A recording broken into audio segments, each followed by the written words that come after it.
Hi, everybody. It's Ben and/or Pat. And/or.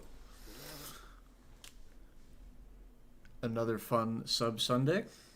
And we're going to be looking at some viewer games. Hope you all are doing well. Do you want to talk about Danya or? Well, not yet, because Not yet? Okay. there's 0 people watching. Yeah, I guess we can wait.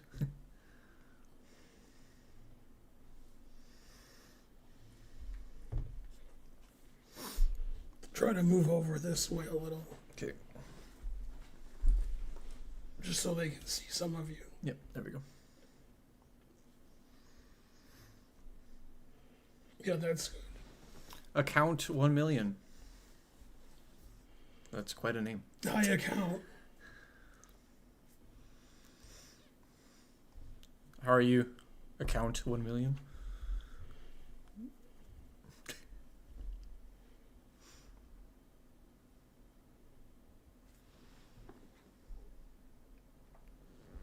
I never thought of it that way.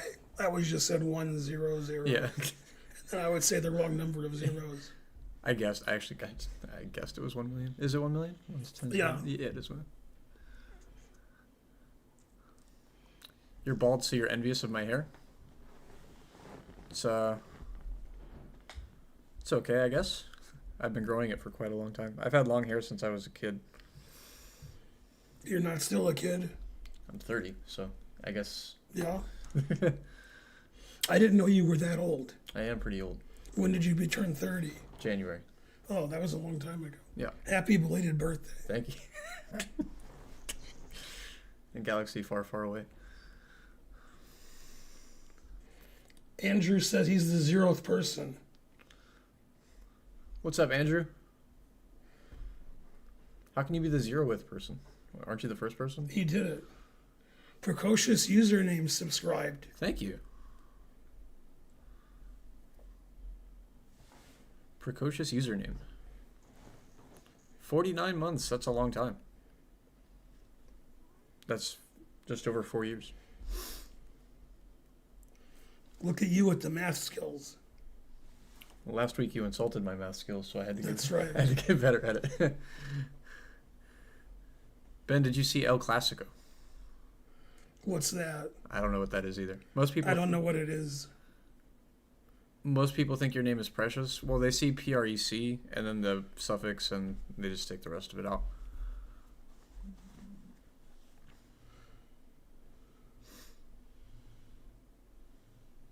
Thaddeus, what's up? How are you? Thaddeus, are you still vegan? I don't know who RM and BAR are. Yeah, I don't know.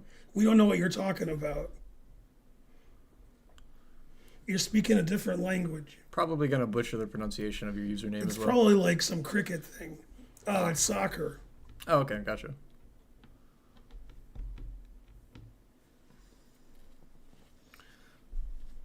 Now I know what you're talking about. First week of being vegan hasn't been easy. You're doing a great thing, Thaddeus. So just get over the hump. My 7th year is easy. Yeah.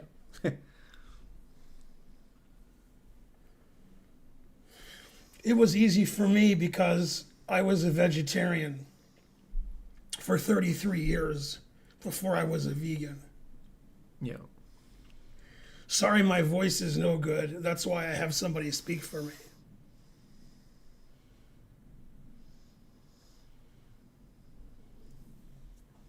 There's your tube.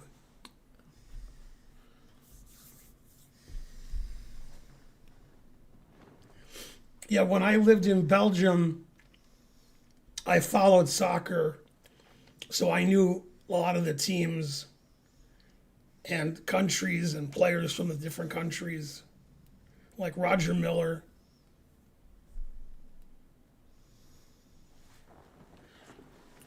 Ruud Gullit. In my chess interclubs, I played for Anderlecht and Dortmund, which are famous soccer clubs. Nice. PW Siegel subscribed to Tier 1 for 3 months. Thank you. What's up, Bonarici? Good to see you. I never think of myself as having a beard and mustache Yeah. unless I look in a mirror. And I'm like, oh yeah, that's me. You've been clean shaven for a long time. That's how I've most had a people- beard and mustache for Yeah, a long yeah, time. I just never think of myself like having facial hair, even Yeah. though I've had it for years. I usually have facial hair. I don't normally shave it. Starting chess, how are you?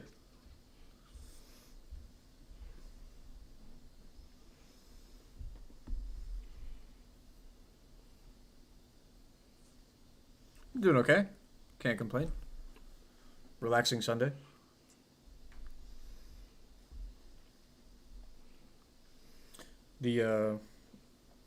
Was watching the Dallas Denver game, and it was funny how many penalties they were getting. The whole game was penalties.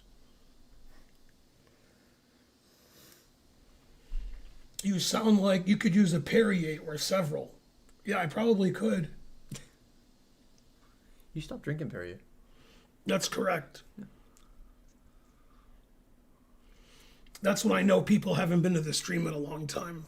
They're like, "Where's Oh, your yeah, Perrier?" where's your And I'm Perrier? like, "It's been 3 years." Yeah. Was it bad for you, or you just don't like it? Yeah, it anymore? just made me feel bad. Gotcha. I drank too much of it. Yeah, that's fair. I like the way it tastes, but I'd drink too much and it would make me sick inside. Yeah. Raj B hasn't been here in years, and he's a mod. Go Raj. Surprising. Nice to see you anyway, Raj. So, I didn't go to Charlotte this weekend because I don't feel well. Basically, I never feel well. And it's because medications I take make me fatigued and sleep all day, tired, and I make weird facial tics. Anyway, it's a barrel of laughs. Also, I can't talk anymore. What good do the drugs do? I don't know. Probably nothing. They just have side effects. So my medication is changed like every week because I'm exhausted. I change my medication, I'm exhausted. Or I'll have a facial tic. Or I'm exhausted. Like I just sleep all day. I can't move. And my medication was lowered last week. That didn't do anything. So I called my doctor like about an hour or two ago and told them I need to change my medication again. 'Cause I'm still tired all the time and just can't live like this. Yeah. It sounds like they're turning you into a cat. Ooh, that would be good. That's like a Sunny episode or several episodes.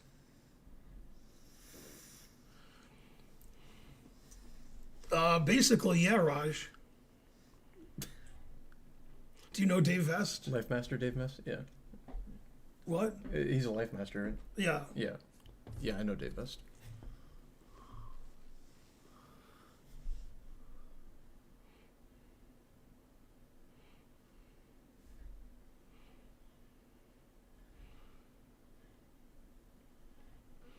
Yeah, the Great Predecessor series is good if you're 2000-ish. Yeah.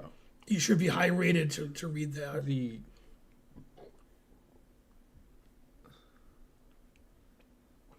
A lot of the analysis in My Great Predecessors goes several moves deep, and it's really difficult to follow and understand unless you have a solid foundation. I have a copy of the Bobby Fischer one. It's got Fischer, it's got Reshevsky, and I think there's a couple of other players in there, but his analysis is really deep. Bonarici is correct. Yeah, I agree with that. This is my friend Patrick. He's been streaming with me on Sundays.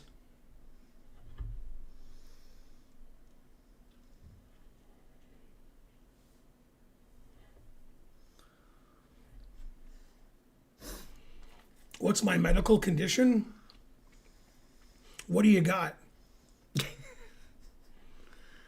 I take about 8 prescriptions a day because I have a lot wrong with me. But it keeps me alive. But the main problem I have is with bipolar and depression and the medications, and that's not the problem. I've been bipolar and depressed for years. I do that in my sleep. Although it's hard to be depressed in your sleep, but I guess it could happen. It is possible. Anyway, the medications I take for it like have terrible side effects, and every so often I change the medication, either a different medication or a lesser amount, and it doesn't seem to help. It seems like I'll have different side effects, and I'm always very fatigued. As a consequence, I can't stream or give chess lessons because I'm too tired, and then Karen's mad. So Karen wants me to get the right medications so the side effects don't sideline me. Hi, Chess TV. Chess TV, what's up? Unfortunately, I'm losing my voice, which is probably not related, although it might be because the drug I take says it gives you dry mouth, which I have. Also, I've had a cold, and my stomach was burning the last couple of days, so I took my Lanta, Yeah, because it's almost like Atlanta. it's not good. Is there a medication where you don't care if Karen is mad at you? No.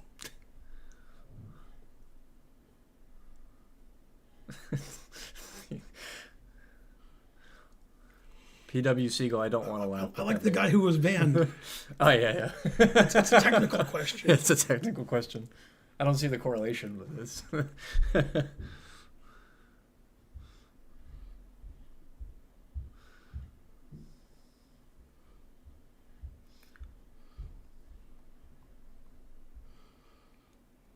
Funky Monk.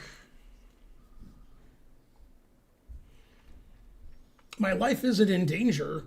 It's just very annoying that I can't do anything. I'm just always tired.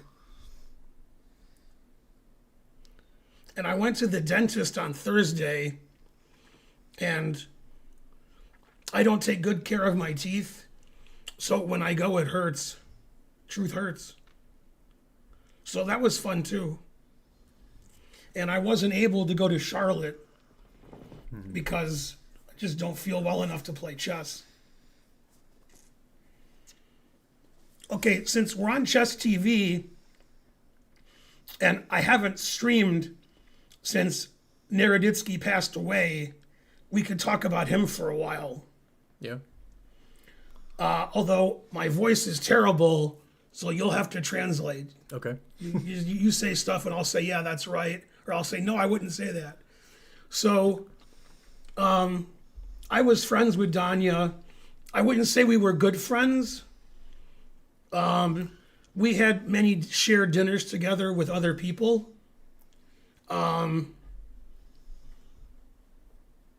We would talk online. He was a very friendly person, very nice person. He was a great analyst. He was a great streamer, great commentator. He had the best impressions in the world. He did. Impression of Kasparov. Wesley So, Kasparov, basically anybody. There's more people I'm just forgetting. But his impressions were Hikaru.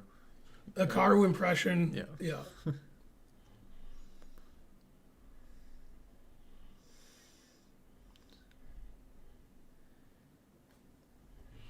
Well, I don't know the cause of death, and Nobody does. I asked Peter, who does know, and he said the family would like to keep the matters private. So,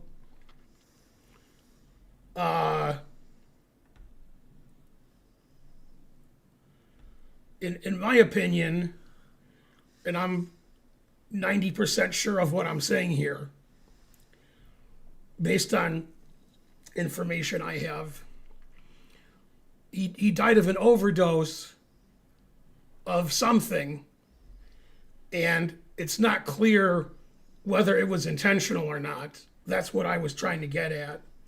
And when I first heard the news, I thought it was intentional. And now that I've heard more, I think it's a reasonable chance it wasn't intentional. And that's unfortunate.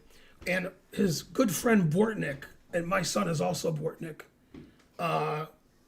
Bortnick found him. Bortnick was calling him and texting him and emailing him and sending him smoke signals, and Danya wasn't answering. So he went to Danya's apartment and went in and found him. Yeah, That was his good friend. for sure. That, yes. I would say don't speculate though about the OD thing. Yeah. Probably best not to speculate. That's it. And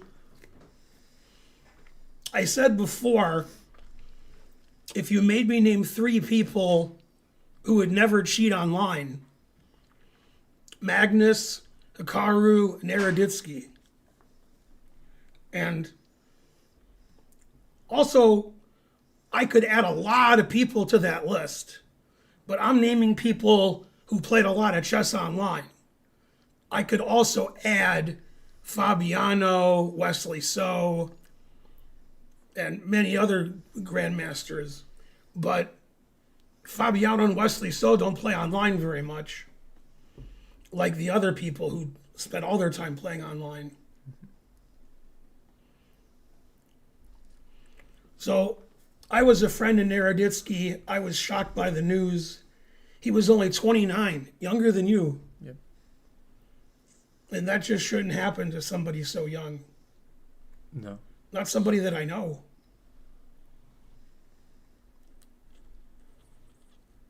Yeah, the entire chess world is still devastated. Everyone's.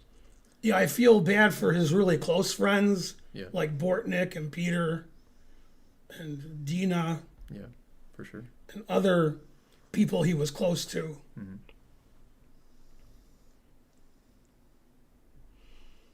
Right, and Ding Liren isn't somebody I think of as playing online chess. I'm sure he does, but Magnus, Hikaru, and Danya play a lot of online chess, thousands of games, and I know that they would never cheat. And I can't say that about a lot of people. But all the allegations are ridiculous. Yep.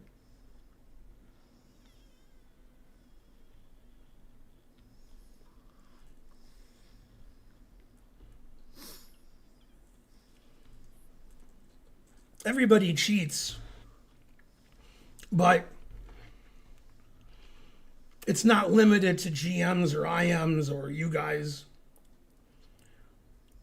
Some people cheat, and the number of people that cheat is less than certain former world champions would have you believe. Seemed like he would accuse everybody, and an occasional grandmaster would cheat, but there's like 2,000 grandmasters. So if 4 of them cheat, that's not a lot. Although it's more than 4.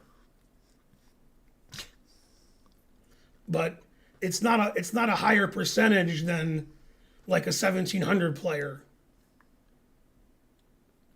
Since there's millions of people playing chess, there's thousands of people who are cheating. But it's not a high percentage. It's just higher than it should be. You can answer some questions there. Yeah.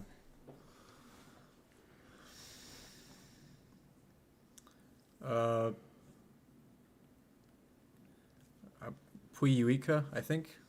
The answer to that question is yes. If you remember the Kismatulin stuff from, I think, a year or 2 ago, the tragic irony and it's,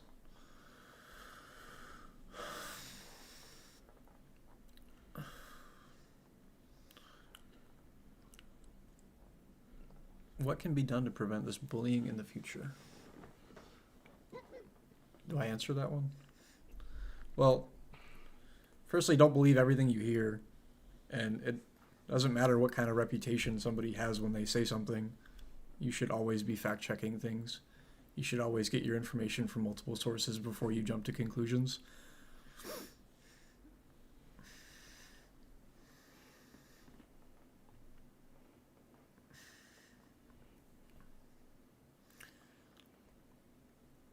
Smiley6, you're absolutely right, but again, it's important to keep an open mind about things, in my opinion. Anything I say, I'm just expressing my opinion. I'm not going to claim that I know everything. Yeah, I'm not going to say a lot about Kramnik because he's sort of on the litigious side. Yeah. I let other people form their opinions, and we'll see if FIDE does anything, as they said they may.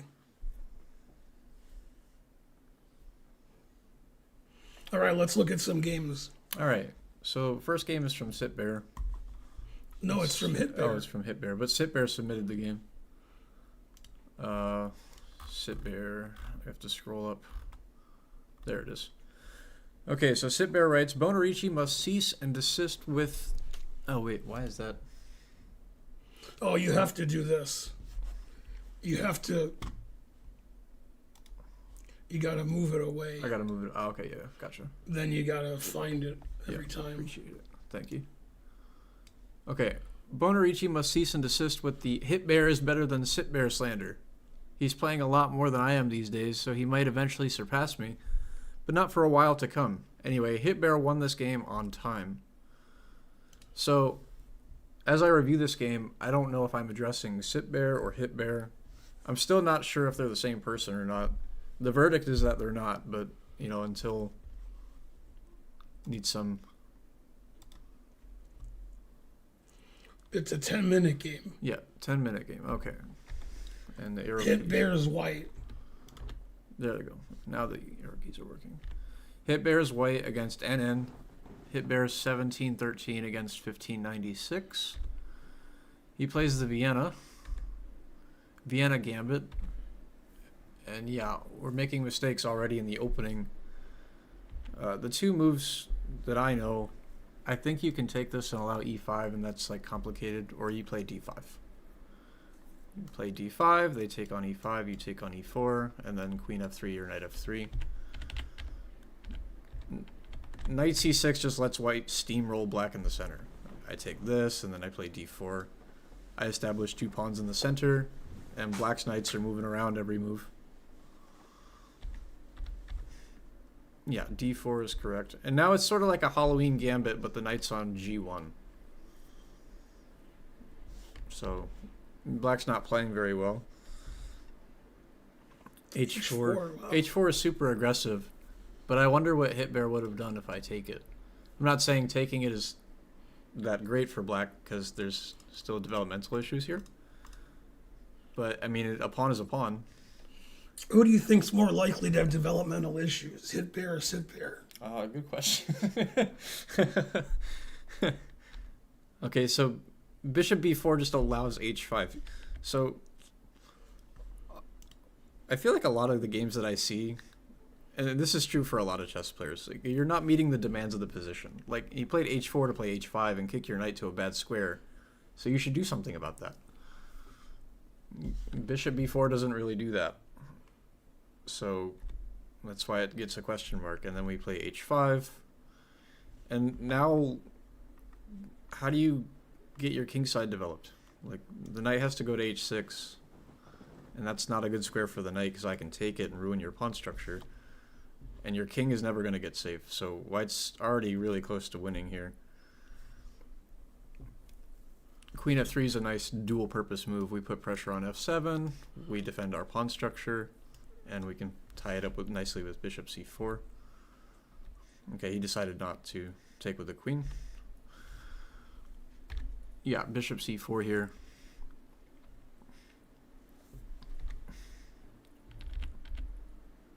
So d5 is kind of an admission that we shouldn't play d6, right? After bishop c4, you're playing d5. Queen d7, e2.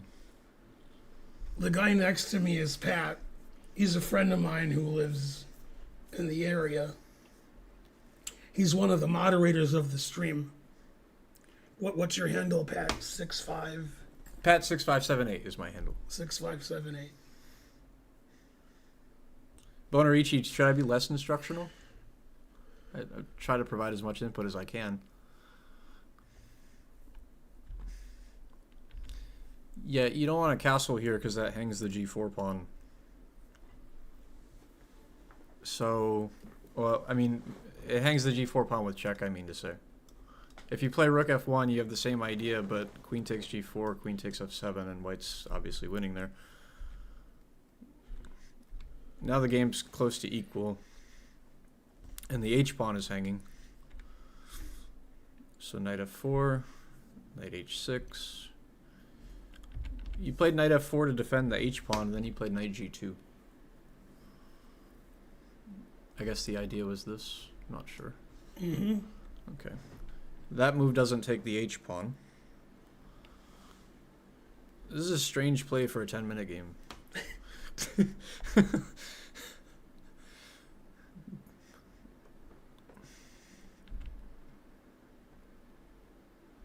Yeah, so this is a pin.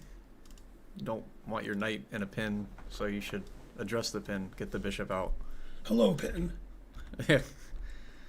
I addressed the pin. You did. Okay, and then instead of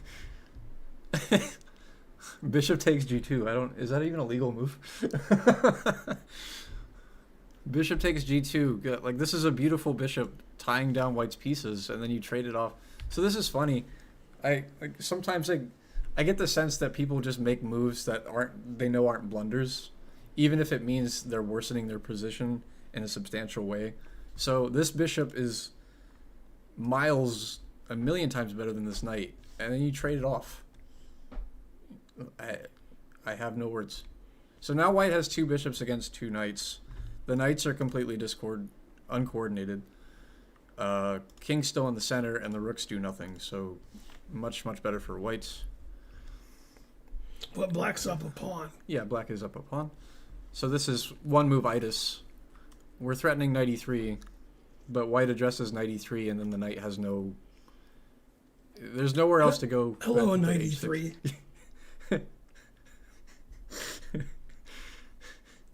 There's a show you never heard of called The Honeymooners. I've heard of The Honeymooners with Jackie Gleason. Yeah. Yeah. And they're learning golf because Ralph is supposed to play golf with some big shot, but Ralph's never played golf. So he decides he'll learn in one day. So he's at home with the golf ball and golf club and a book.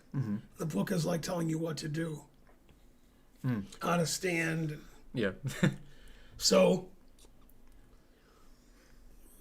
Jackie Gleason reads the book and it says, address the ball. And Ed Norton says, hello, ball. Okay. I need some different nomenclature then, so we can't be. Okay. That, so now I like the way it says black should play knight h6 here. Well, the knight doesn't have any prospects other than knight h6. He wants the knight on f5, I assume. g6 undefends the h6 square. Okay, e6. Now we're opening up the king. f5. It wants him to take and play rook h1. Ah, yeah. Yeah, that makes sense. The king has no luft. Okay. So missed opportunity. Now we take on f5. That's also good. Takes d5. Yeah, that hangs knight e3. So there is a threat here. To just play knight e3, forking the king and rook. So any move that deals with that, king h3, king h1, just get out of the fork. Bishop f5 is not addressing. Walking into the fork more. Yeah. So now we're forking everything. I like how it says that's dubious. Huh. It's like there's always a penalty in the football Yeah. game. Every move is always bad because they played it. So now we're gonna play knight e3 again. How'd I do? Did I do good? Yeah. Bishop e4. Bishop e4. So my guess is Hitbear is enamored with all the mating ideas connected with bishop c6, and but the king has d8. I think Hitbear didn't see knight takes f1. Maybe. We got to give him some credit though. No. Oh, okay, sorry. Okay, so now white's down a million pieces.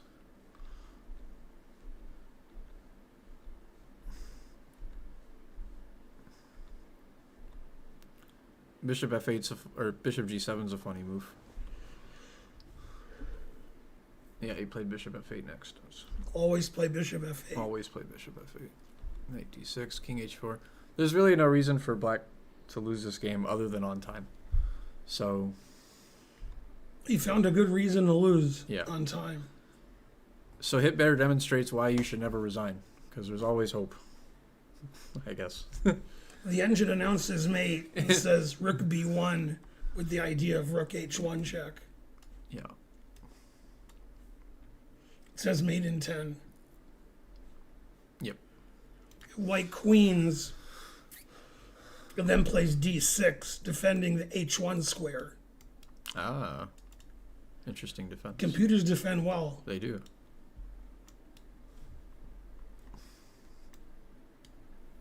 Yeah, I mean, this is just hopeless. So, I don't want to call it a nice game, Hitbear, but, you won, so. Somebody asked what it feels like to be depressed. You can answer that because your voice is better than mine. It's not a good feeling. You wake up and you don't want to get out of bed. You don't have a lot of energy to do stuff. You don't have a lot of motivation. And there's not a whole lot you can do about it. A lot of people don't understand why they're depressed. They just are. I don't recommend it. Yeah, that's what I was going to say, but other than depression, I lost my voice. Yeah. All right, next game. Where did the thing go? There it is.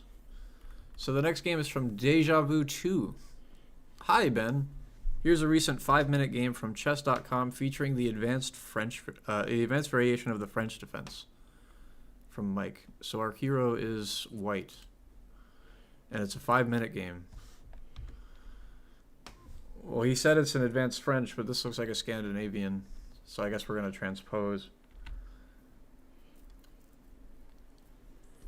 You played e4 to stop d5, so your opponent played d5, you should take it. That's a Feingold rule. And that's the only way for white to claim an advantage here. You take the pawn and then gain a tempo on the queen.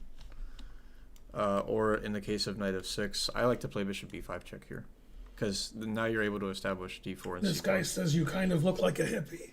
I do kind of look like a hippie, that's right. They assume he's talking about you. Yeah, I assume. I do. So have this long is hair, the so- guy when Ben always says, it's Pat. Yep, That's right. that's correct, Pepper Westwood. What's Astute Pat's rating? He seems pretty good. I suck. If Chris Cornell was a hippie, If Chris Cornell was a hippie, I've been called lots of things. Shaggy Rogers, lots of stuff. So e5 doesn't claim an advantage, and there's no reason for black to go into an advanced French here. You're not obligated to play e6, and e6 isn't even helpful. You just play c5, knight c6, bishop f5, and black's already equal.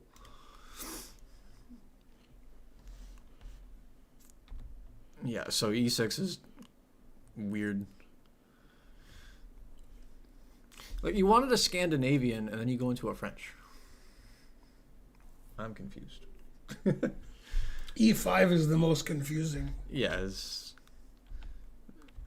you can try any which way you want, but the only move is e takes d5.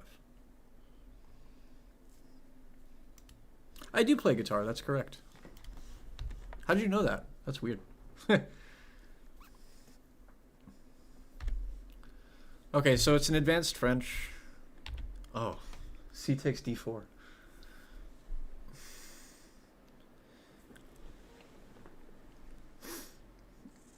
Do we talk about keeping the tension? Keep the tension. Do you see this pawn on c3? With the pawn on c3, you can't play knight c3. That's where the knight wants to go. So black usually tries to put lots and lots of pressure on the d4 pawn.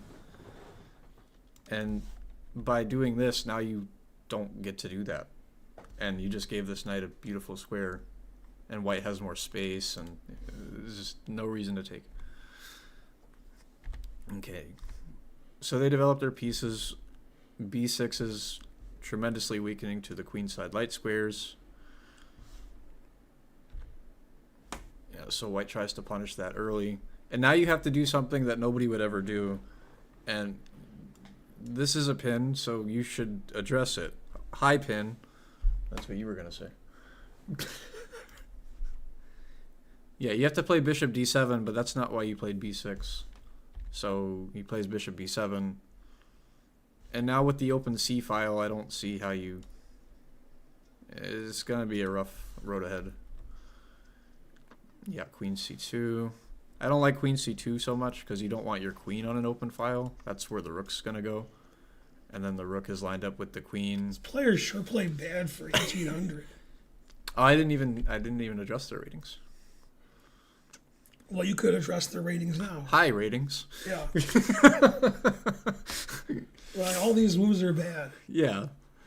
for both sides. Every move. So, you're not making like outright blunders, but you're making strategic inaccuracies that you're going to have to take back later when your opponent punishes you. But maybe you don't get punished, and that's why, you know, a lot of times you can't learn from a game like this because your opponent doesn't know how to punish you. But okay, black played rook c8. Very good. Lined up with the queen.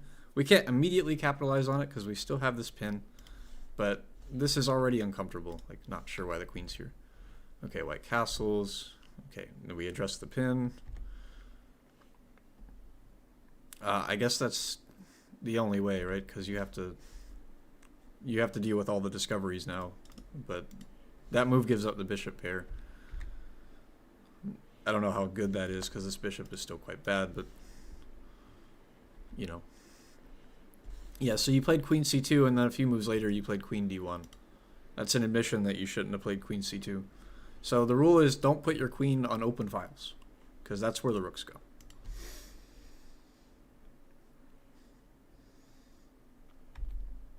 Okay.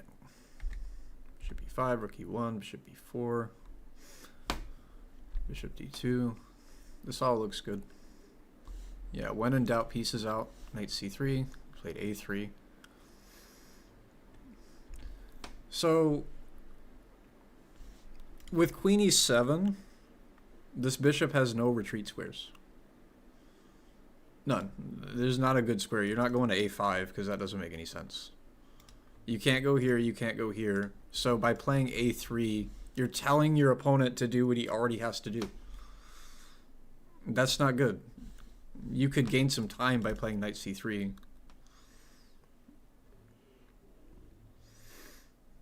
But okay, I digress. a3 takes. Knight h6 is fine here because the knight wants to go to f5. Do you know the show Beavis and Butthead? Of course. Oh. He says you remind him of Van Driesen. I don't know who that is. I know who Beavis and Butthead are. Oh. I watched King of the Hill though. Same creator. Yeah.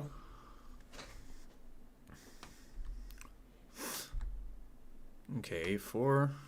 Solid. Bishop d3 is not a good move. Now you have two unprotected pieces here, so queen... Bonarici agrees that you're Van Driesen.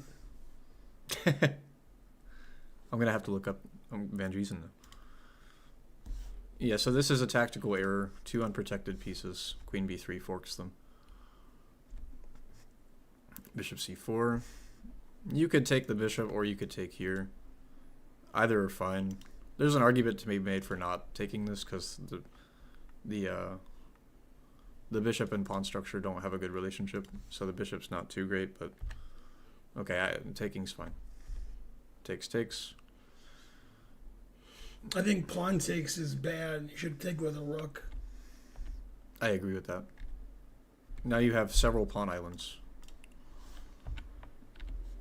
Rook takes is pretty automatic. Like, keep your pawn structure intact. So is white up 2 pawns or one? White's up a pawn, better pawn structure, safer king, and better pieces. So white's winning. Castles, that hangs another pawn, but it doesn't matter.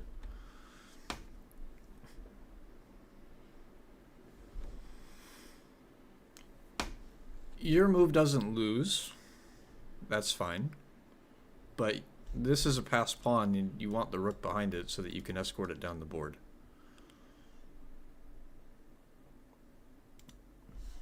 So slight inaccuracy. Also, what's this rook gonna do now? I guess it has to go here. Okay. Queen b4. Rook c2. I guess you want to double rooks. Okay. Knight g4. That's not a good move. Well, it's just not coordinated with anything. Like, and it has nowhere to go from g4. We saw the same move in the last game. Knight g4, and like there's no place for the knight to go. People like to play knight g4. I didn't go to Charlotte because I wasn't feeling well. Yeah. I've discussed that on the stream. My medications make me fatigued. Also, I'm losing my voice.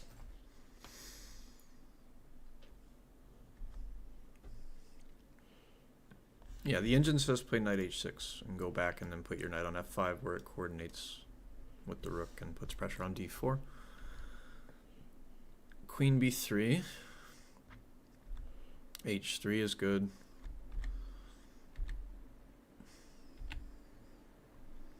You could just take this pawn, right? Mm-hmm. If it's free, it's for me. Hey, I say that.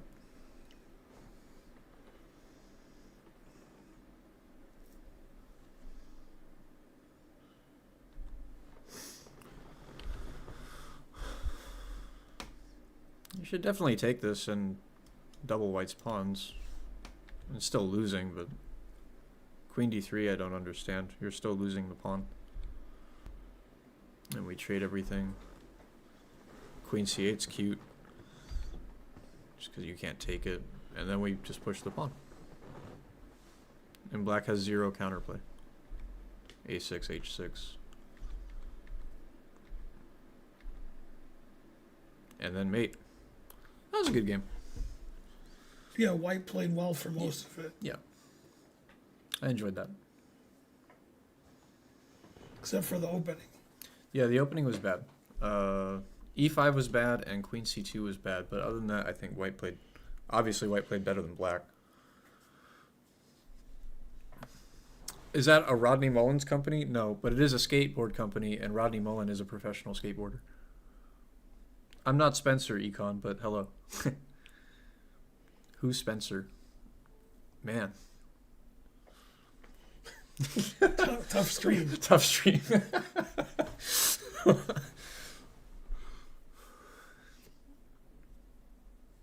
Does this guy live with you now? No.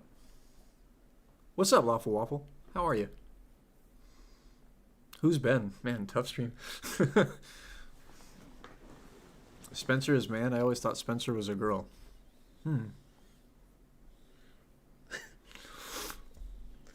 These are... Spencer is man. I just Googled and yes, Rodney co-owned World Industries for a while. Ah, I didn't know that. Okay, so I guess I was wrong.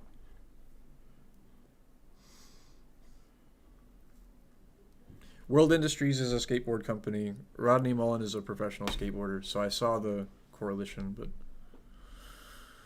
Is this Pawn Stars? I'm trying to find Pawn Stars. Nope. Keep looking.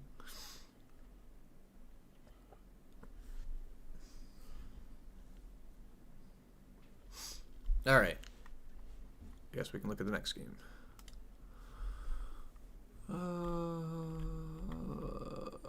Shay. No message, as far as I can tell. It's the game Hero versus Villain. Both players are 1850. Oh, here's the message. A nice Mora game in honor of Danya. I learned this opening from his speedrun series. My opponent sucked, though. With Queen b8, thought he wanted knight g4 and knight d4, but he didn't even go for that. Okay. So it's the game Hero versus Villain, and it's a Smith Mora. Mark Esterman would be very happy. Yeah, c3 takes is good. I don't know a6. Do you know a6? Probably just transposes into other stuff. Yeah, black can choose from several different setups. He can play it like a dragon, which I think is slightly better for white. Modern theory is you play a position like this where black's playing bishop b4. Yeah, this is what Perelstein gives. Yeah. And, you know, you want to play d5 quickly because in all Sicilians, d5 is the equalizing move. So you remove a defender of d5, you get your pieces out, and you try to kind of slow down white's initiative and lead in development.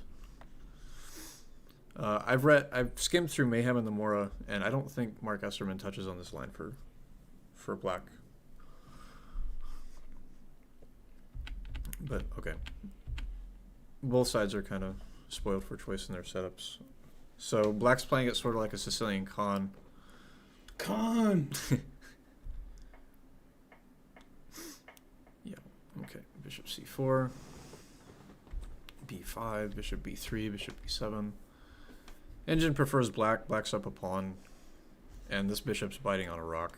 But okay, it's still early. Knight c6, queen e2. These are the same moves that white plays no matter what setup black is going for. So knights develop traditionally, queen on e2, bishop on the long diagonal. Queen b8. So, man, queen b8. I can't quite wrap my head around that one.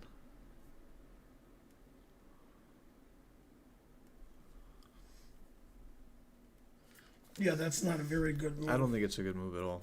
It's just not a... The queen isn't really doing much on b8. And it's accessible. It's on an open diagonal here. Oop, not there. Here. But okay. Rook d1. h5. Man. So your opponent plays an opening where they want to accelerate their development, and then you don't try to match their development by getting your pieces out or playing in the center. Just random h-pawn push. Knight d5 exclam. Very thematic for the Sicilian. Yeah, if you take that knight, your king gets run over here. Pawn goes to d6. It's not good. So, okay, he doesn't take. Now the knight is supporting the f4 square, so now we can punish queen b8.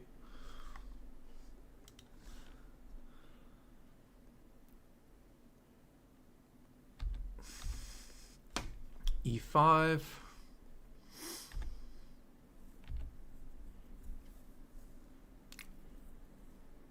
Okay. This move isn't very good because the knight's really good on d5, not really wanting to trade it for the f6 knight. And if black takes this knight, then he's opening the e-file with tempo, and then I can, you know, start attacking the king. So knight f6 is inaccurate. Engine actually plays queen d3 here, which is funny. Bishop e3 is more human. Ooh, bishop Bishop c8, C8, wow. setting up for the next game. Recommended by Archers in the Exons. Yeah. Plays bishop c8 a lot. A pawn is a pawn. Okay, so I don't understand bishop c8. So not a good move. Rook a c1, getting the last piece involved. Recommended by Paul Morphy. Now the knife is going to f5. Oof. He's setting up for the 960 game.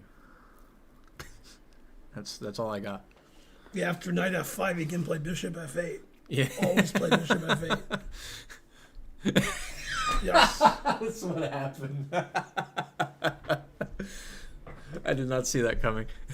Okay.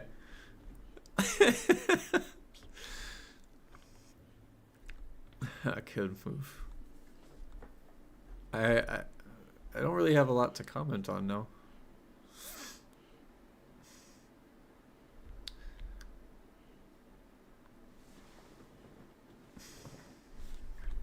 Okay, should be 7. I don't have a lot to say. Black's pawns suck, black's pieces suck, black's king sucks. He played bishop c8 earlier, and now he undefended his d7 pawn. That seems like a bad idea. Yeah, very good. Go hero. Both players are 1850. I forgot. Bishop c8. Queen c5. Brilliant move. With the idea rook d8 mate, if you take it. Ah, darn. Close. Yeah, I can actually put that on the board. If you take the queen, it's mate. And if you don't get the queen, then you're going to get mated anyway. Engine's playing rook takes f7 here.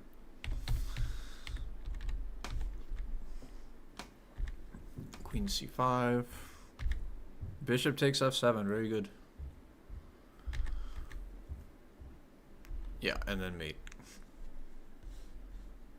So if you want to get better at chess, don't do that. I was going to say black never moved his rook or bishop. Yeah. Black moved his bishop like 12 times. Yeah. He played bishop b7, bishop c8 twice. Archetype Mad. Subscribe to Tier 1. Thank you.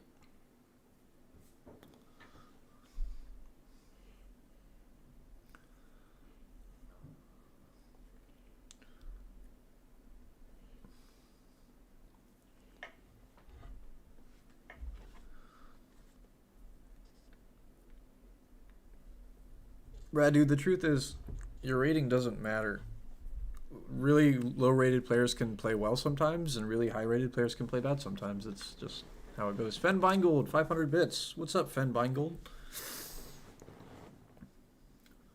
A Fen Beingold. I know your name this time. You said Ben Feingold last. That's fine. Right. That's you. I was close. Yeah. I don't know why anyone would want to play the Winnower French from Black side. That's probably why Karen doesn't play it. I don't know what Karen plays with Black. I know she plays a London. I don't know what she plays with Black. She plays the French. She does play the French. But Steinitz French, or? Yeah, she doesn't play the Winnower. Gotcha. The Winnower is great. The problem is you can't force white into it. Yeah, white can avoid the Winnower by playing the Tarrasch, but I'm more than happy to go into a Winnower.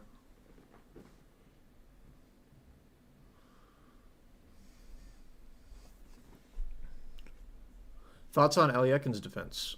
I love Aliekin's defense. I'm a practitioner of it. Mostly as a surprise weapon, because a lot of people don't know it.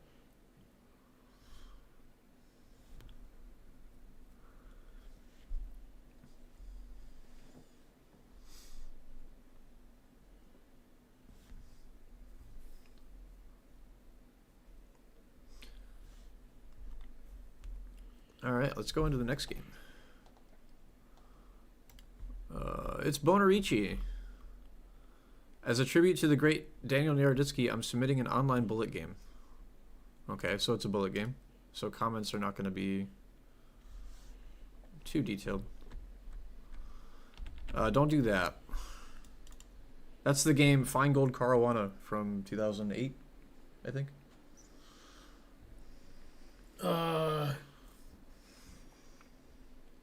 2008? I don't know. No, it was way before that. It was way before that? It was like in the 1990s. Oh, was it? Oh, okay. Whoops. What am I thinking with 2008? Fischer played Aliekin's defense more than once, and he played it in the World Championship, and he won. It might have been 2003. 2003. Yeah, that's Yeah. 2002. Okay.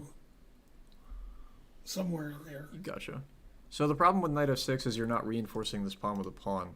So after takes, queen takes is obviously bad. We're playing a worse Scandinavian now.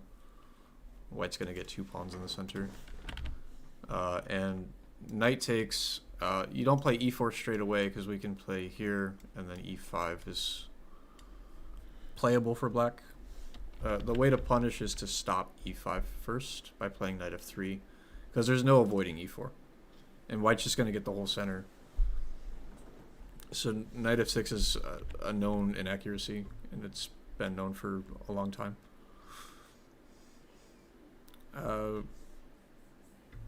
DK79, that's incorrect.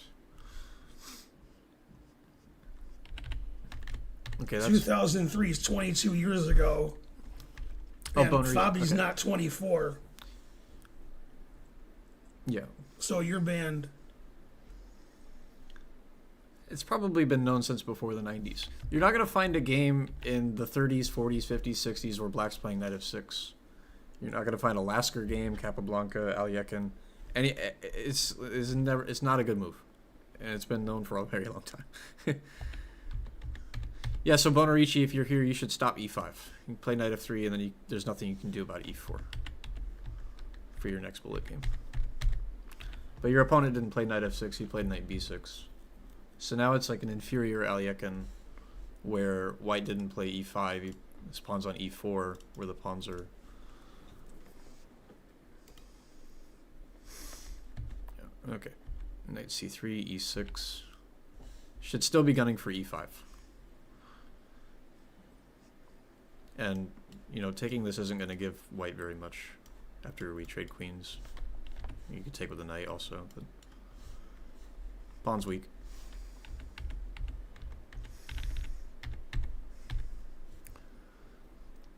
Okay, it's a 1 minute game, so who cares?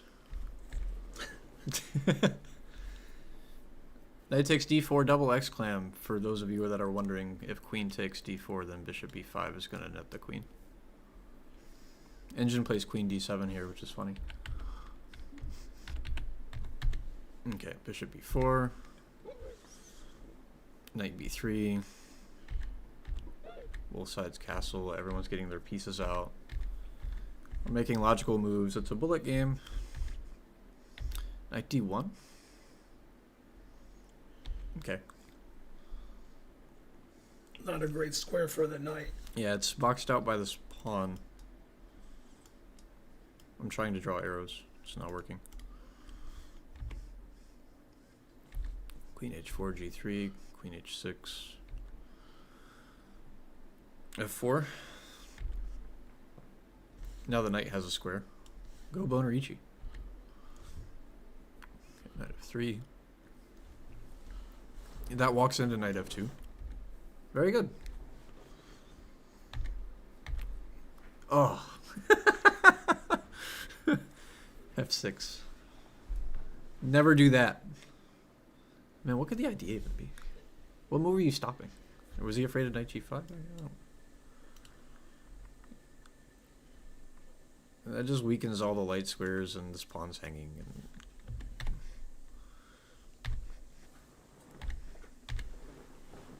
so he weakened all of his light squares, and then he got rid of the only defender of the light squares. Okay.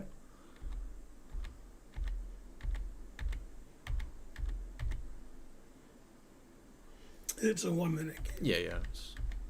I keep disclaiming that. That's a nice knight fork. Here we come. And white wins.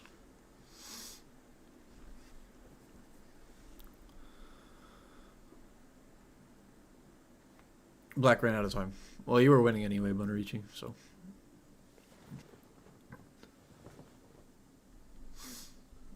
Yeah, you were completely winning.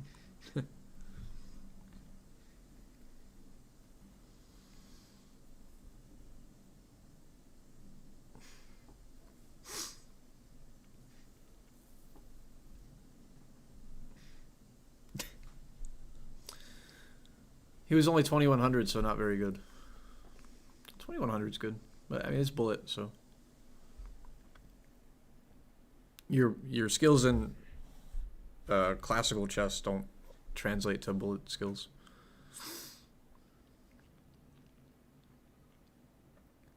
All right, let's look at the next game. So we have Z. Z's asking if his opponent cheated or if he's just awakening his internal former world champion. This was an online game played with a colleague of mine in a company tournament, played anonymously over Lichess. My opponent is white and I'm black. My opponent is much lower rated and did not make any mistakes. He played nearly every move in 7 to 9 seconds, so he did not stop to think, but also did not play obvious moves instantly either, so I was losing on the clock badly. The only move where my opponent was thinking was move 20 for white. The ratings are our chess.com ratings rounded. What do you think, Ben? It's a 10-minute game with a 5-second increment. I like how I gave him the name Sus. Yeah, I like That's that what Okay, so Sus is white. I have to flip the board. Right there. Thank you. Okay, 7 to 9 seconds every move. It's a Sicilian. This is all theory. Very strange play for a 500 player. He goes for a Maroczy bind. Also very good. I don't know the move knight c2. The engine doesn't hate it, but, you know, bishop e3 is pretty automatic. So this is the first sign where I would say maybe your opponent's not cheating. But we haven't seen the rest of the game yet.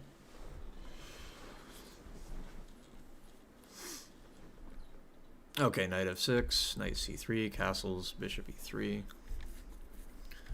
You know, it looks like a dragon. Not sure what the idea is with a5. That gives up the b5 square. Maybe that doesn't matter. Short castle, queen d7. Well, queen d7, so you weren't cheating. Yeah. Yeah, what are you doing with this bishop now? And where's the queen going from d7? Here?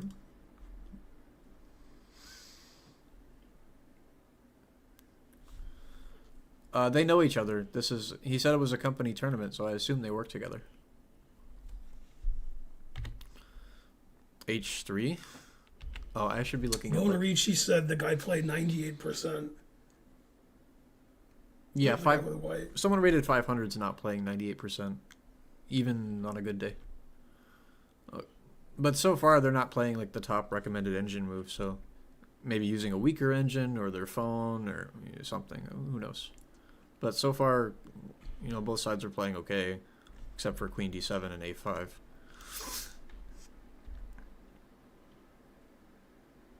Okay, b3, rook b8, rook fb8.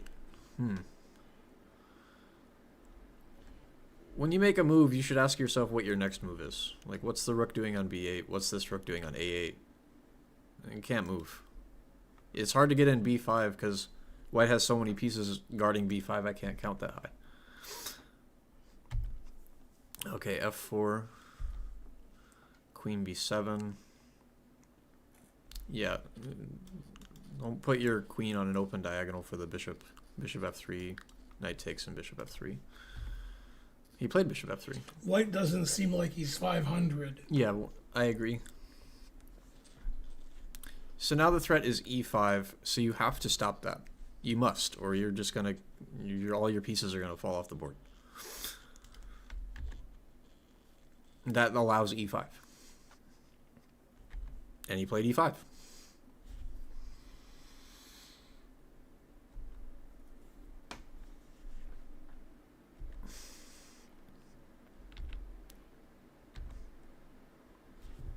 That move's not the best, but okay.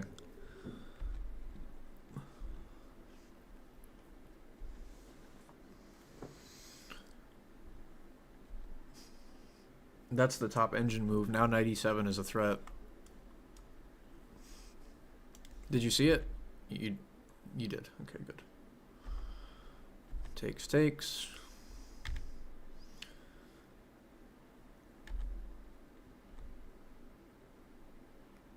Bishop f2 is...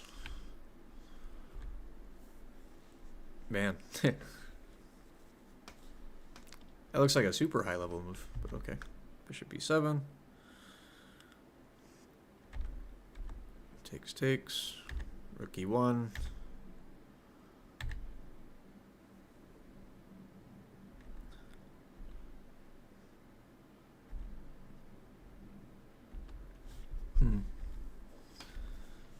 It looks like... Yeah, it just looks like black's getting rolled over here. And then mate. Yeah, your opponent definitely isn't 500. Yeah, so...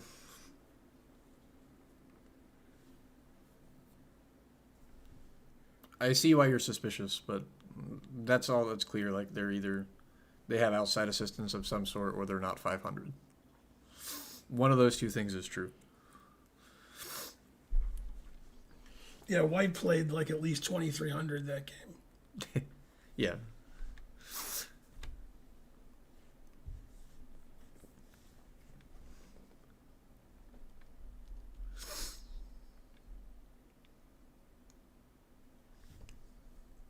All right, next game.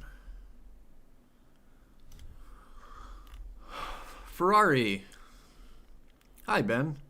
I have played a very nice game in 60-second bullet with the bird opening. You like the bird? Let's take a look. Well, everybody knows that the bird is the word. So, okay, f4. What? Yes. What are these ratings? What are these ratings? 2,600. What are these ratings? Hold on. 2,600 untitled player, or is it like? Maybe I guess it's not going to show me the title from the PGN. Probably untitled.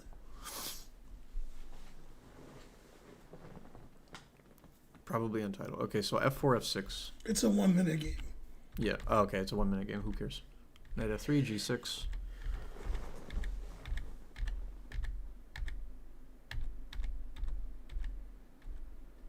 I should speed through it like a Ferrari. White's playing for a kingside attack, and black closed the center, so he made the kingside attack really strong. White's pieces are all great. Black's pieces are shallow and pedantic. I agree. Shallow and pedantic. Yeah. And we get to say that because we won a game of Trivial Pursuit. Looks like white gave his knight away on f6 for nothing. I didn't even notice that. I sped through it. Yeah, knight f6. What's the idea? I'm not sure. Give your knight away for nothing. That's the idea. Okay, so white has the open g file and the pawn on h6, but that's all. Like, now black's pieces are springing to life, and white's king is looking a bit more exposed. Okay. White's kingside demonstration is kind of hard to realize because of the lack of pieces.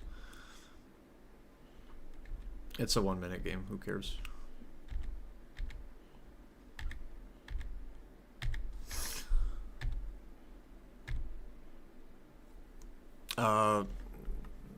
That allows rook takes h6 because the knight is pinned. Man, I'm also afraid of d5 check. Very good. Play d5. White's slightly better because this pawn's further advanced and we have a bishop against a knight with pawns on both sides of the board. d6. That's a nice move.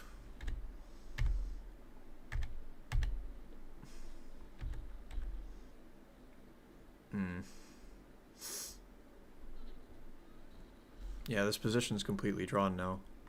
Rook takes d6. Ah, he missed it. Man, bishop e3 check.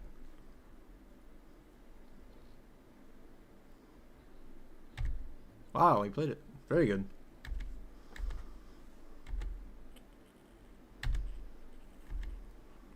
Bishop f2 stops the pawn. And then he took them. Okay.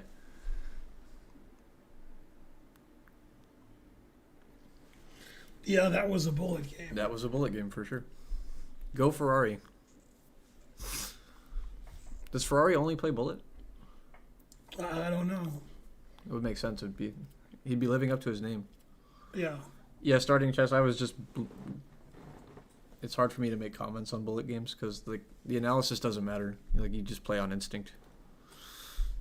Most of the time, anyway.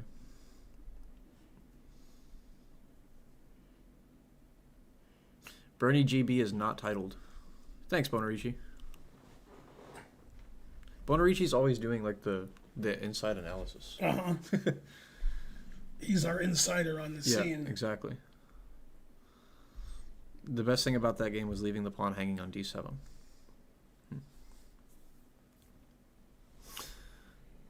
All right, let's look at the next one. Dexter. Dexter writes, boring endgame. Let's see. Dexter's white. Everyone's been white except for one game, I think. And it's a 3-minute game. It's a 3-minute game. Okay, e4. The modern defense. Yeah, against this setup, modern engines like to play knight c3, bishop e3, queen d2, castle queenside, and then f3, g4, h4. You draw lots of arrows like John Madden, and play chess. Knight f3 is fine. f5, wow, giving away all the white squares.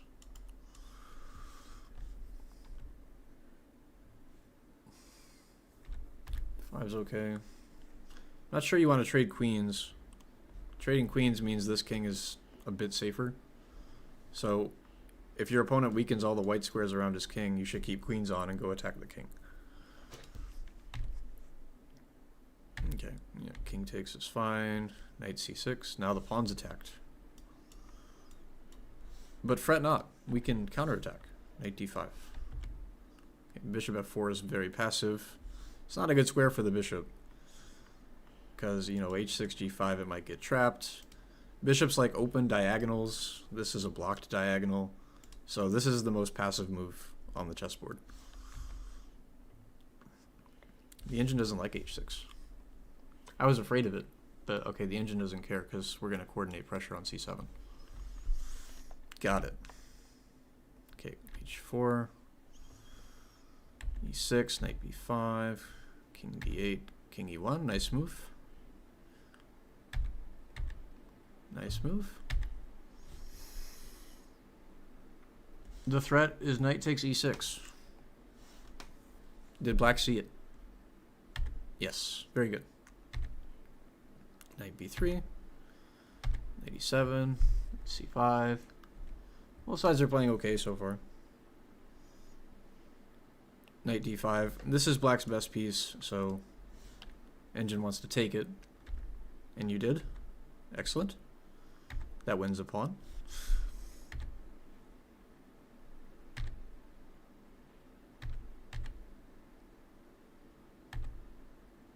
This is a really nice game.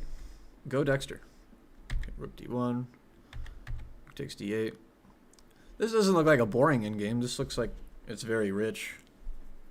You're up a pawn, and this is a passed pawn, so black doesn't really have any counter chances here. Ah. Okay, why don't we like knight d4?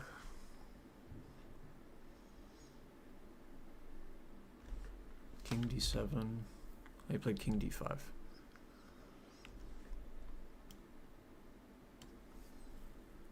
Ah, so the engine doesn't like this because we play knight e6. And then the pawn is blockaded, and then it's hard to infiltrate. He played king d5. Oh. Oh no. c5, man. That wasn't a boring endgame. That was entertaining. Yeah, it ended exciting. Yeah. He hung mate in 1. So if we were to not hang mate in 1, we could take this pawn, and then white takes this pawn.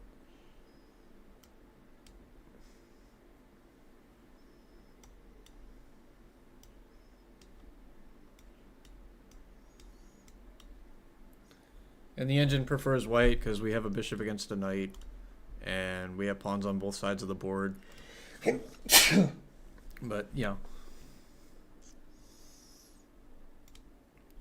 That wasn't a boring endgame. That was exciting. Go Dexter.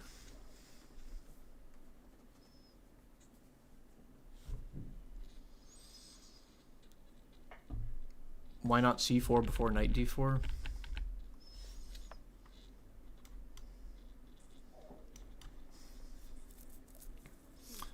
Now the king can't come up. So actually in this position, the engine wants to play h5 and break the pawns down. And if g5, then we can play knight d4. And then we take on f5 with a tempo on the bishop. Yeah, so the problem with your move, Bonarici, again, is just that the king can't come up. No way to improve there.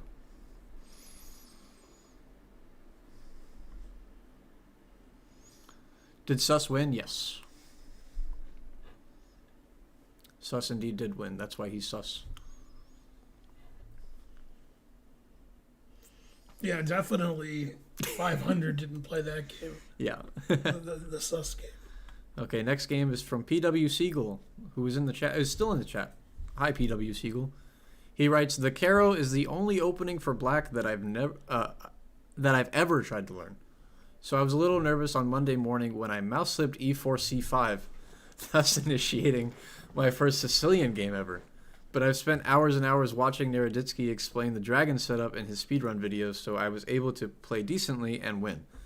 Sadly, I wasn't able to savor the victory for long, as I learned of his passing a few minutes after the game.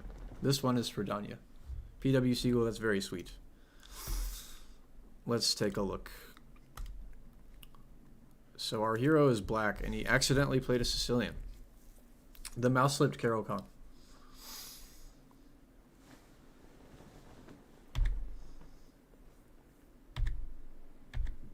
So far, so good. H3 wastes a tempo. Now you're white and in English. G6 is good. Yeah, so since you don't know much about the Sicilian, I guess I can tell you. During the U.S. Championship, Maurice Ashley was talking about how in the Sicilian the e4 pawn is a weakness. And to some extent he's correct, because you have to defend it with f3. You don't have a d pawn that can defend it. And when your opponent plays c3, that means they can't play knight c3, which would defend the pawn. So already you can play knight f6 and have e5, knight d5, and you can put further pressure on it with the bishop on g7. So white's going to have a hard time defending all of the pressure on white's center. Your move is fine. White should be gunning for d4 here. That's why they played c3. So d3 is not very harmonious and unnecessary. Okay, knight f6 is good. Bishop e3. d6 is good. This is all fine. So you're playing correctly. Like, you said you don't study the Sicilian, but, you stumbled here by accident and you're playing well. So that's good.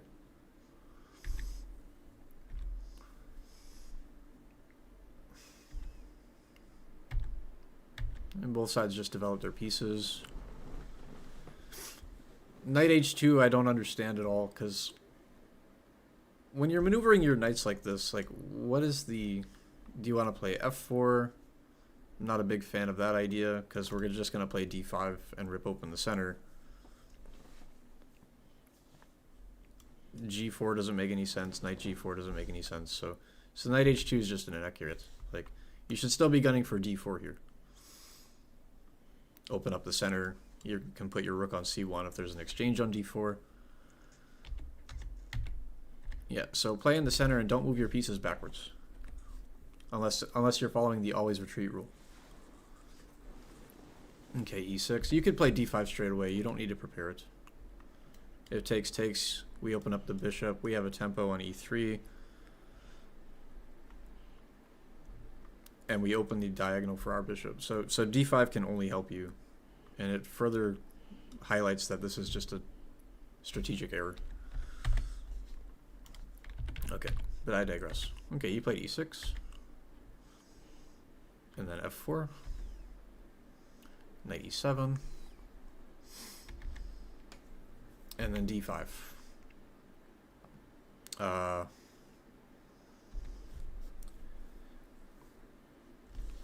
Yeah, d5, and now we can play e5, and that's going to tie down a lot of your pieces.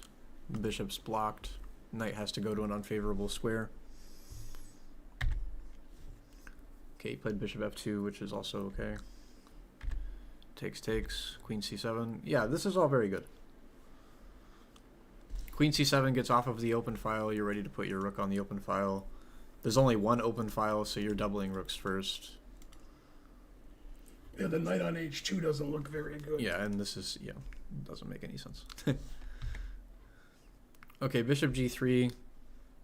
We don't have to be concerned about this alignment yet because the bishop's hanging.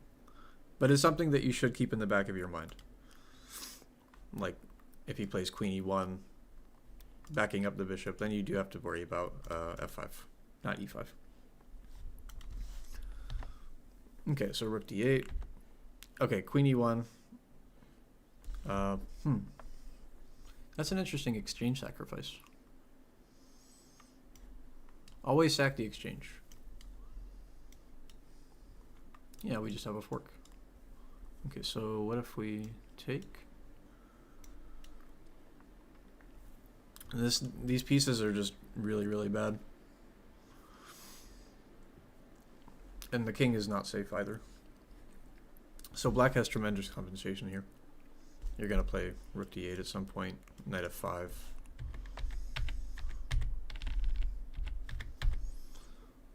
Okay, this is a slow approach. Now the engine wants to play e5. No. Oh, sorry, f5. My bad. I was looking at the black's next move. Yeah, so f5 now now we're punishing the alignment because the queen's on e1 defending the bishop. He played rook d1, queen c8, e5.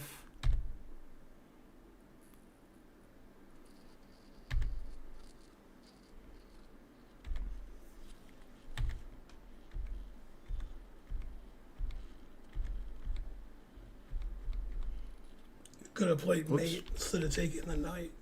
That's true. I kind of breezed past it. Yeah, queen b7, and now we're threatening checkmate. So we have to defend checkmate, knight f3. And then we can take on h3 and then take here. And king is incredibly unsafe. I did go through it too fast, Bonarici. I was barely paying attention. That's on me. That was a really good game. So you mouse slipped to Sicilian, and then you played well. Yeah, he played well that game. Mm-hmm. Yeah, the only thing to remember here is here. This is right now it's not because the bishop's not protected, but this is a tactical vulnerability. When the bishop's lined up with the queen, you're opening yourself up to discoveries. So the moment he played queen e1, you could do something about it. The engine defends stylishly with rook takes d2, but just always be when your pieces are lined up like this. If it's a bishop and a queen, if it's a rook and a queen, or if the king's lined up with something, like always address that and make sure that you're not losing to some tactic.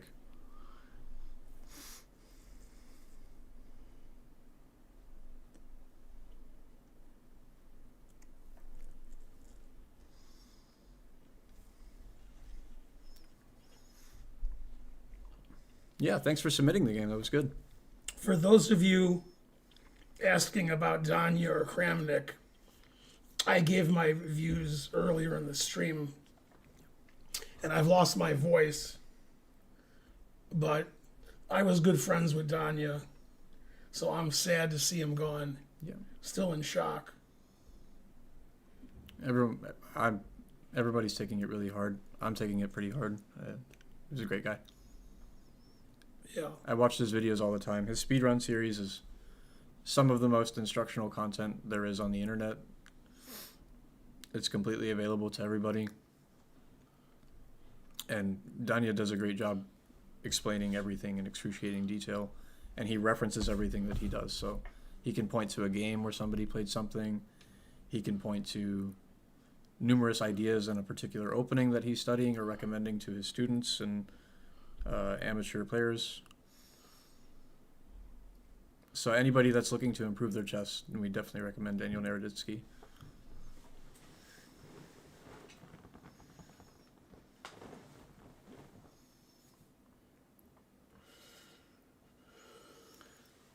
So I wanted to end the stream with my game because I wanted to tell lots of stories about the game and kind of, but I don't want to take too long. I don't want the stream to go too late.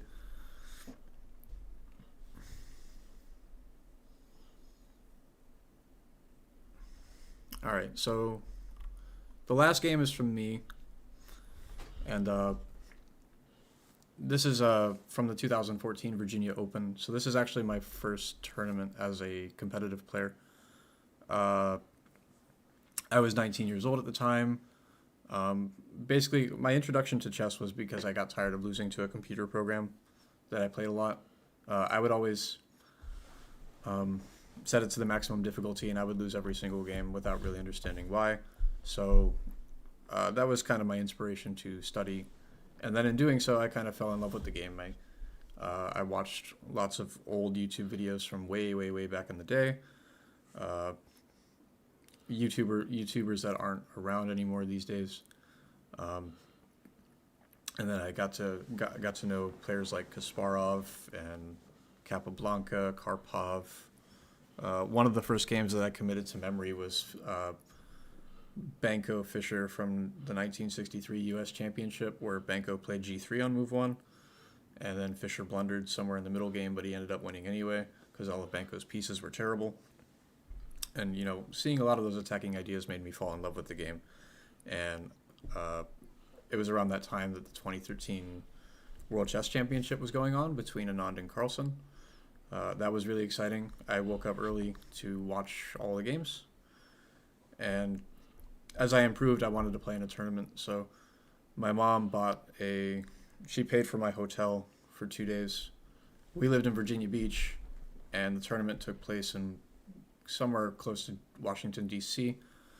My mother paid for the tournament.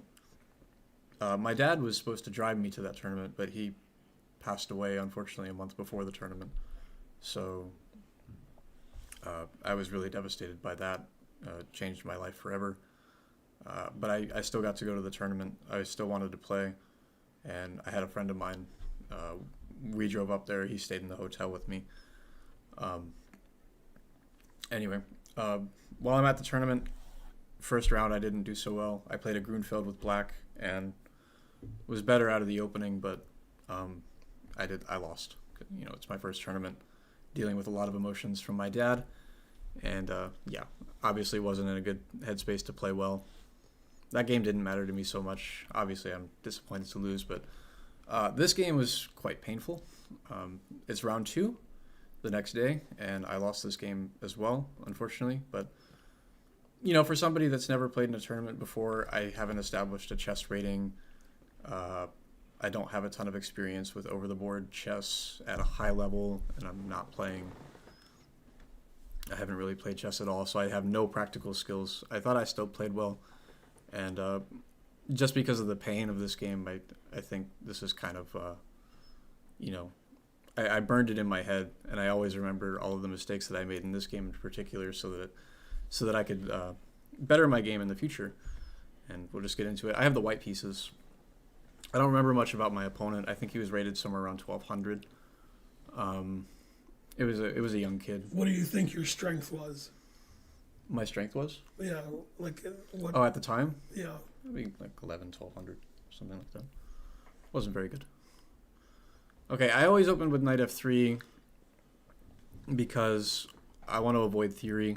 I thought if I played e4 or d4, I'd be lost out of the opening. So I went for setup openings. You know, you can play the same moves no matter what black does. You can play some combination of knight f3, g3, d4, and play a setup where you don't have to know very much and get a position where you're not lost out of the opening just because you're developing your pieces. That was kind of my idea. My opponent plays the most principled move, I think, d5. And the reason I think d5 is slightly better than knight f6 is because you avoid any c4 setups. You have to know what you're doing with black here, because you can't play e5 with the knight on f3. If white's playing c4 on move 1, the way to refute it, or the best way for black to try objectively to get equality, is to play e5. But the knight on f3 stops that. So d5 is the way to combat c4, because you can play d4 here. And there's many, many Grandmaster games. I think this was played between Gukesh and Ding in the 2024 World Championship. Yeah. So I played g3, again going for a setup opening. Knight c6 is a strange move because you don't want to block your c-pawn, where it can contribute to the center. Bishop g2, knight f6, d4, bishop f5. And here I instantly castled. And when my opponent played knight b4, this was my first really long think of the game. I started to get nervous. I was like, I can't believe I have allowed this. But I know knight b4 can't be good because it doesn't activate a new piece. You know, we're kind of just coordinating on this pawn. But the reason I was nervous, I was like, man, do I really have to play knight a3 here and defend the pawn? So I thought for a really, really long time, and I played a pretty high-level idea, I think. I played I played c3, allowing the knight to go to c2. And the idea is the follow-up is knight h4. And I don't remember which book it was, but this very position is in a book. This position here. I didn't know that at the time, and it's possible this game was played before the book came out. But they talk about how c3 is playable here because the knight's going to be trapped on a1. There's nothing that black can do to rescue that knight. The bishop's defending the knight, so he must take my rook. If he doesn't take my rook, then I take his bishop and I take his knight and I'm up a piece. And even as a new chess player, I was confident I could win that. So he took my rook, I took his bishop. He played e6. And even to this day, engines don't agree on a move here.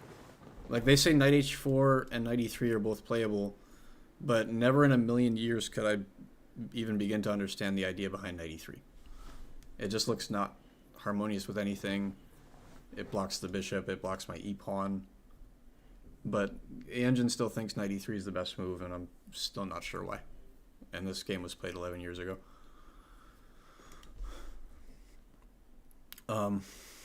Okay, so I played knight h4. Played c5. And then I just developed my pieces because I want to take his knight on a1, and I have 2 pieces for a rook. Okay, opponent's not playing very well. Just pushing pawns on the queen side. I'm getting my pieces out and active. h6 forces me to do what I want to do anyway. Like, I played bishop g5 to take the knight, so I took the knight. He takes with the queen. And here I made another pretty responsible decision, I think. There's coordinated pressure on d4. There's 2 pieces attacking it, only 1 piece defending it. This knight's not going anywhere. It's just trapped in the corner. So I played knight hf3. My knight's stupid on h4, and it defends the d4 pawn. And that's the best move. You just sit and wait for what black's going to do. Okay, he develops his pieces, and I still don't take the knight, I think. Yeah, I played e4. I'm opening this diagonal. He hasn't castled yet, so I want to open the center. I want to play rook e1 check. And the knight is still not going anywhere. I can take this knight whenever I want. And I'm threatening e5. So e4 does everything. Okay, he played queen g6, getting out of the fork. I think this is where I went for the exchange of pawns just so I could get the rook check in.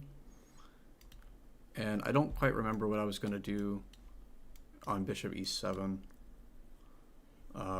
This is completely lost for black because his king's a sitting duck and his pieces make no sense. So I know what I would do today. But I didn't consider the best move knight h4 at all. Now the queen has to go to an unfavorable square, and this knight is still sitting here. So knight h4 would have been an improvement over what I did, but I opened the e-file, I threw in the check, and he played king f8. So I'm quite happy here because his rooks can't move, or his rook on h8 can't move. I'm taking the knight next, and I have everything under control. All of my pieces are good. Okay, he played rook c8. I played knight e5, jumping in the center. We traded. Takes, takes. Here he played queen d3. And I had a long think here as well, because there's two moves that I can play. And I chose the more active move. I could play knight b3, defending my knight and my d-pawn. That's totally fine. But I hate my queen on a1. Queen's not good there, so I played queen e1, defending my knight. And if he wants to take my d-pawn, I can recuperate it by taking on d5. And all of my pieces are better than black's, and I have two pieces for a rook, and that's the rook. So, completely winning for white. He played f6, which you should never do. f6 completely weakens the king. That's awful. Yeah. And if I was playing today, I would play rook e7 in like a second. Because the threat of queen e6, queen f7 is just too strong. He has to fall back with this, but then I take on d5, and all of my pieces are surrounding his king. But again, first tournament, first time as a chess player, I took on d5, which is also fine, but my instinct should have been to attack the king. Okay, queen c1, king f7, and here I could be playing. I didn't know Feingold's rules at the time, so I hope you'll all give me a break, but I could play bishop f1 here. Okay, I gave this silly check. And then again, I had a really long think. If I play bishop d5, I'm completely winning. The light squares are weak. Did you know who I was when you played this game? No, I didn't. Do you know who I am now? Steven? Yeah. Yeah, okay. You can call me Steve. Gotcha. I'm Phil. That's my middle name. Oh, you're right. It is Philip. Yeah, Philip. Okay, so this is my first big mistake of the game. You know, I thought I needed to force the situation. I thought I needed to force pieces off the board, and maybe I can consolidate and, you know, take all of his pawns. Maybe get my queen to c7 and attack the king, but bishop e4 is the worst move ever. I'm forcing him to... I'm giving back material, and there's no reason to give back material. And now his rook can get active. So, okay, he's forced to do that. And then I played queen c7, and I saw all this, and this is why I went for it. I wanted to play queen c7 and attack everything. Okay, now my king starts getting checked around. Never play f3. And then I tuck my king away on h3. This is still okay for white, but it's not nearly as good as it was earlier. Rook g8 defends his pawn. I played queen c6 defending my pawn because I can still take this. And he plays rook e8. I took the pawn. He checks my king around. Rook e2 loses because I have too many pieces around his king. I immediately play h3. And queen d1 is a super high level move because there's lots of checkmating ideas that I unfortunately did not see. So all I have to do is play queen d5. The important thing to do here is to just keep an eye on the e4 square, which I did not do and I did not see. I instantly played queen d7. And I was feeling confident when I played the move, and then, you know, as I was staring at the position and my opponent was calculating, that's when I saw rook e4. And I'm calculating rook e4, and no matter what I do about rook e4, he's going to mate me. So rook e4, if I take it, queen h5 is mate. Okay, let's look at all the ways that I don't take it. Well, f4 is the same as taking it.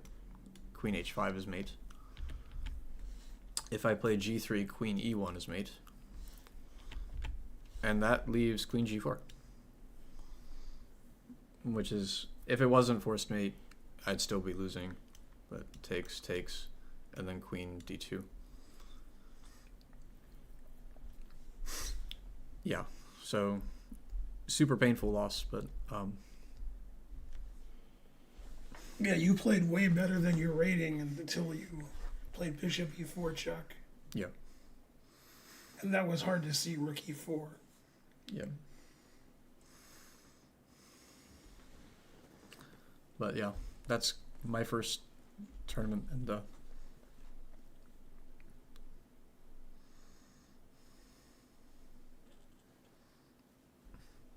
hey, Mark.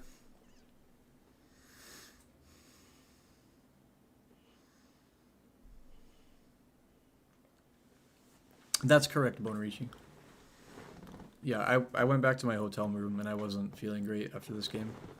You know, if you combine this loss where you know you're winning, but you How'd don't. you do the rest of the tournament? I got a draw on 2 wins. Oh, that's good. Actually, I got top unrated in that tournament, and Oh, that's good. I won a little cash.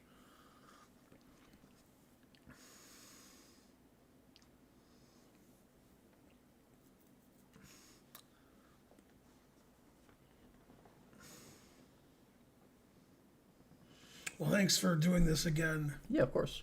Hopefully you can come next week. Yeah. All right. I'll have my voice back and I'll be on different meds. Yeah.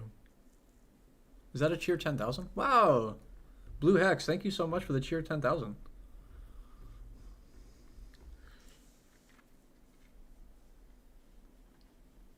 Who did it? Blue Hex SRC. Thank you. Cheer 10,000. Is that 10,000 centimeters? What's that, $100? Uh-huh. Nice. Cool.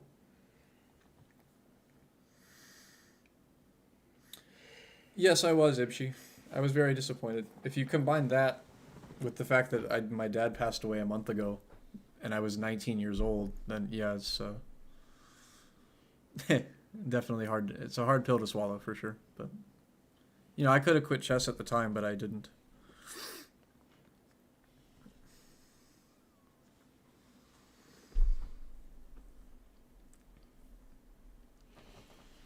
You know Tatev Abrahamian? Yeah. Well, she was playing in Vegas many years ago. Yeah. And her dad was there and got sick and he died. And while she was playing in a tournament. Yeah. And she said she's never going to Vegas again. Yeah. Because of the bad memories. And then, like 3 years later, she was playing in Vegas. And I said, I thought you were never going to Vegas again. And she goes, eh. Pepper Westwood, yes, I do. But he's a much better teacher than me, so.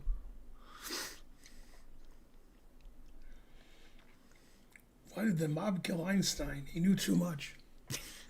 Yeah. Yeah, Chaos Ben's not feeling well, so we just wanted to review the game, say hello, pay our respects to Daniel Naroditsky, and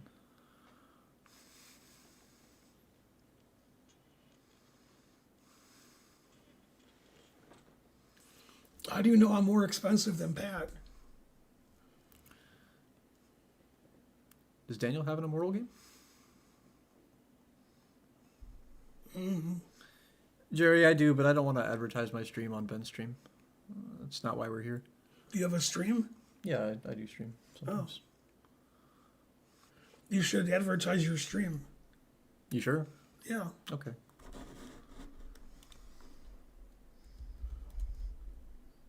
It's like giving yourself a shout out. Does the keyboard not No, work? it doesn't Oh, work. okay, I guess I'll do it here. Or no, I can't do it here. Or can I? Yeah, here. I would have to pull up Twitch on. Never here. I'll just do it on the laptop. That's easier. Wow, 20 subs from Blue Hex. Blue Hex, thank you so much. You're so generous. Wow. It's only polite to give myself a shout out.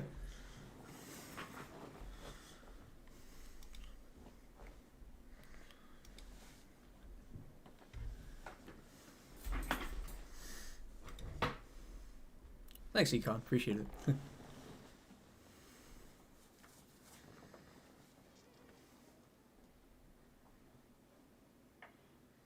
Thank you, Blue Hex. Super generous.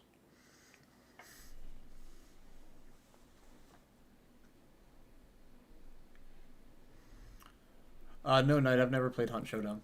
I know of it though.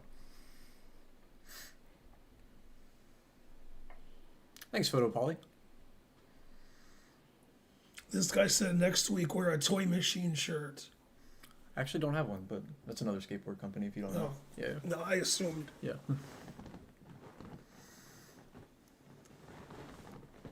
Thanks, Jerry. Okay, let's raid somebody. Okay. The only one playing chess is it's Ben and Karen. Oh wait, you have different follows. Thank you, everybody. Here, That's a type great in whatever the thing is. That's shout out. I'm gonna do raid. There we go. And then Lefangua. Do I have to do at or just? No, that you did right. Okay. Then push enter. See y'all next week. See you guys. Thanks for supporting the stream, especially that one guy. Yeah. Blue Hex. Okay, see you guys. Bye.